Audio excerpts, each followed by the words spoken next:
Ever feel like you're running a race where the finish line just keeps moving further away? You work hard, but the numbers never seem to grow. This was Jessica's reality. A professional at 34, caught in the relentless cycle of living paycheck to paycheck. Every evening felt the same. Walking through the car park at dusk, the weight of tomorrow's bills already heavy on her shoulders. Rent, car payments, credit card interest. It felt like a trap designed to keep her small, constantly whispering that she just needed a little more. Survival mode meant saying no to the things that make life rich, like dinner with friends or a peaceful night's sleep. Then came a rainy Sunday that changed everything. Jessica visited her grandmother, Margaret, seeking a temporary escape from her own chaos. Margaret's home was simple, but it radiated a peace that Jessica couldn't remember feeling. It wasn't about wealth. It was about control. They sat at the wooden table, and Margaret pulled out a yellow highlighter. "Let's look at the leaks," she said softly. "The small things,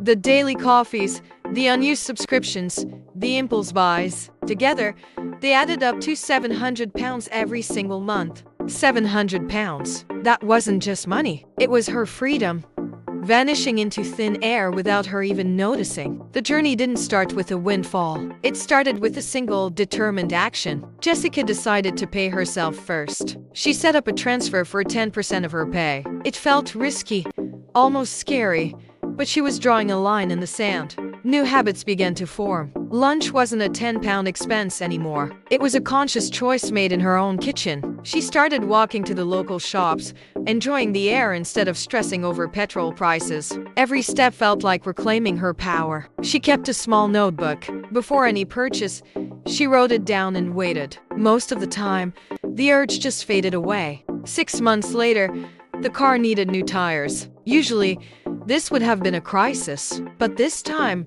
Jessica just paid in cash. She wasn't just saving anymore. She was building an asset. With Margaret's help, she learned about index funds and the power of compound interest. Margaret watched with a proud smile. The student had become the master, turning discipline into a lifestyle that offered real security. Years passed. The discipline that felt hard at first became as natural as breathing. Jessica's life began to expand in ways she hadn't imagined. At 45, the stress lines are gone. Jessica is relaxed, confident, and finally free from the fear of the what if.